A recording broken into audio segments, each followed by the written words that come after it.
What is a summer read? I'm going to try to answer that with this list. Let's take a look and see if I can sell it. I'm going to start off with The Demolished Man by Alfred, published in 1953. This is one of the only really old classics on the list, and it's a good one. This is the first novel to win a Hugo Award. Whodunit mysteries seem to be the right match for summer reading, and this is a science fiction channel, and Demolished Man delivers on both fronts. In most murder mysteries, we spend all of our time trying to figure out who the culprit is. Bester flips the script. He tells us right off the bat that the Nepo baby owner of the megacorp Monarch is going to kill his perceived business rival and his nemesis, the head of the DeCourtney business cartel, Cray DeCourtney. This doesn't mean that you're going to close the book at page 5, get off your beach chair, and go for a dunk in the ocean.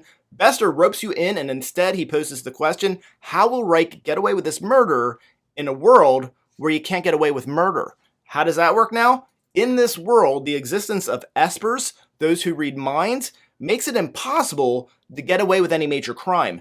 Espers are ranked by their proficiency at reading thoughts, and head detective on Reich's case is Lincoln Powell, a level 1 esper. Level 1's as good as it gets. This will keep your buns glued to your beach chair and your eyes glued to the page, because you just have to know, how does Reich plan this murder, and will he get away with it? The steps that Reich will take to thwart the espers is Bester at his creative best. If Reich doesn't get away with it, the punishment will be demolition. Dark Matter by Blake Crouch, published in 2016. Full disclosure, I'm immediately biased toward this as a summer read. I picked it up in a shop at the airport on the way to my summer vacation in El Salvador years ago. My husband is from El Salvador, and pre-pandemic, we would spend large chunks of the summer every summer either on the beach, the lake, or the volcano with the kids. I tore through Dark Matter, starting it while in flight and finishing it in 3 days while in our rented house on the side of a volcano, sitting under an avocado tree, sipping fresh coffee plucked from one of the plantations of the volcano, my feet up,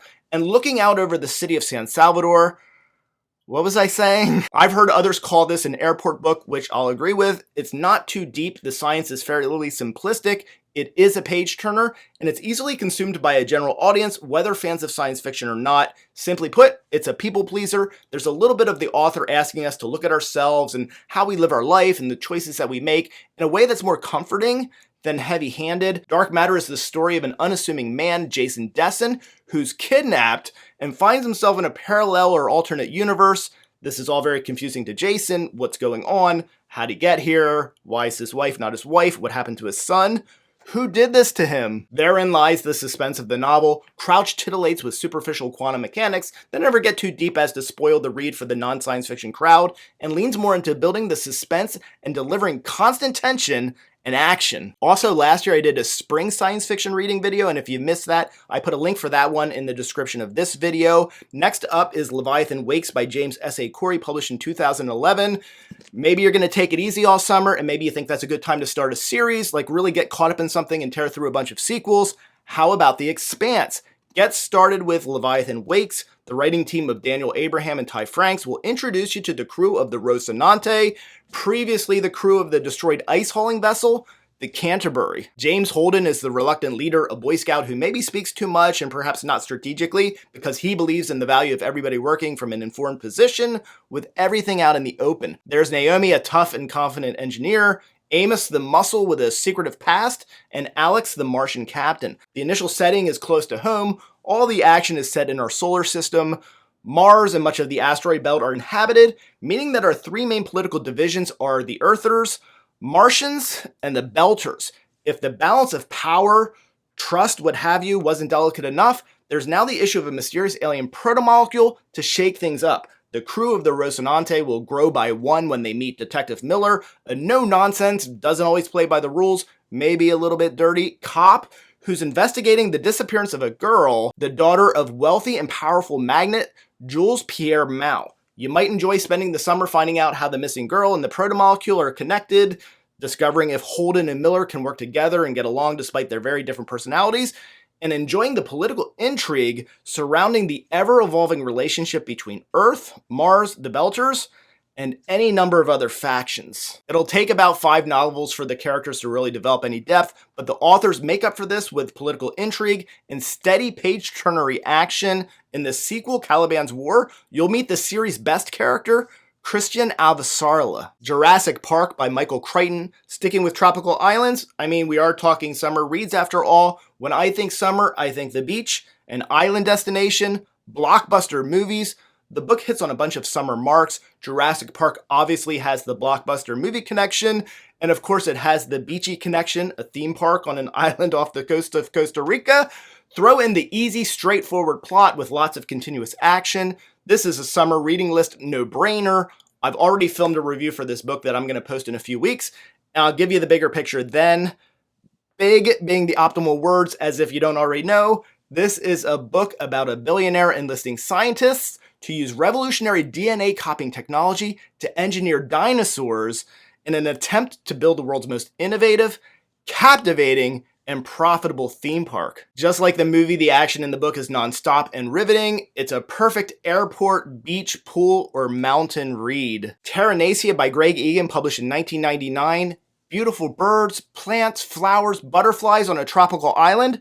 Paradise. How much more summer can you get? This is Greg Egan though, so school's not entirely out for summer. That's a good thing. Yes, there's still a good dose of hard science fiction here, but this is definitely one of Egan's more character-driven novels.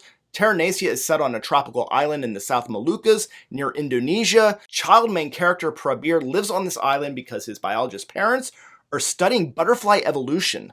The butterflies are a compelling subject because their evolution is atypical, and the mutations present are compelling as they might not be just limited to the butterflies. Prabir is a sympathetic character who we will see witness the death of his parents, his own coming of age as a gay man, and the burden placed upon him and his devotion to raise his sister while fleeing from a civil war. Prabir will eventually find himself following his sister, who follows in their parents' footsteps as a biologist, and perhaps ending up back on the island that they once called Teranesia, and home. Pandora Star by Peter F. Hamilton, published in 2004. All right, one more series for you, and this one is a chunker. Sometimes the best summer or vacation reading advice is to grab the thickest book that you can find and just get lost into it. Of course, this works only if the book is really good. Pandora Star is an absolute winner of a space opera from Hamilton. The sequel, Judas Unchained, is even better. The cast of Pandora Star are the people that you will meet over this fascinating summer. Getting to know them and their world, their universe, through the first half of the book pay great dividends in the second half of the book,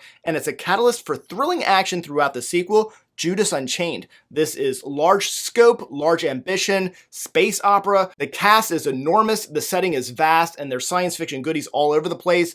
Dyson spheres, downloaded consciousnesses of a sort, space exploration, aliens, future tech, faster than light travel, and so much more. I'll likely read this again soon so I can do a fuller review around the plot. Going into it from here, best for you to know going in, is that this is set a few hundred years into the future, and we, humanity, have colonized several hundred planets, and we're linked up to them through wormholes. In this future, we also have tech that allows us to regenerate our bodies and keep our memories, which you can imagine would probably lead to population crisis, if not for the fact that we have nearly unlimited worlds to expand to because of the wormhole connections. It doesn't matter that we haven't accomplished lightspeed travel because we do have these wormholes. Here's where the plot gets a little bit interesting. Sticking spoiler-free, something happens in a far-off star system, and we're gonna need to build interstellar ships to go investigate the threat. The highest marks for the book are the characters, human and alien, the world building, and a terrific cliffhanger of an ending that will have you clamoring for the superior sequel. Star Maker by Olaf Stapledon, published in 1937. This is a total mood read. It's cerebral, it's transportive, it's mesmerizing. It's like sending your mind on a vacation through the stars. I don't put this on the summer light reads list, but it is here for the otherworldly experience. This is probably only going to work for fans of science fiction who love imagining space civilizations and exploration. Let me set this up. There's a man sitting or standing on a hill, and he, or let's say his consciousness or his essence or spirit, is drawn off into the stars in a way that is so clearly and uniquely Stapledon. He recruits this main character narrator as a vessel to relay to us, to show us, to insert into our minds, like we are dreaming while awake, a history and future of the universe. This spans the universe, multiverse, and billions upon billions of years. This narrator will travel among the stars, joining the mind or consciousnesses of others from other planets, and witness the birth, rise, wars, and fall of many civilizations throughout the cosmos. This is not one to read at the beach, but if you're out on a summer camping trip near a lake maybe, and you're in a clearing in the forest where maybe you can look up at the stars in between chapters, This might be a mind-blowing reading experience for the right reader. Thank you for watching. I'm Michael Evers, and this is Fit to be Read.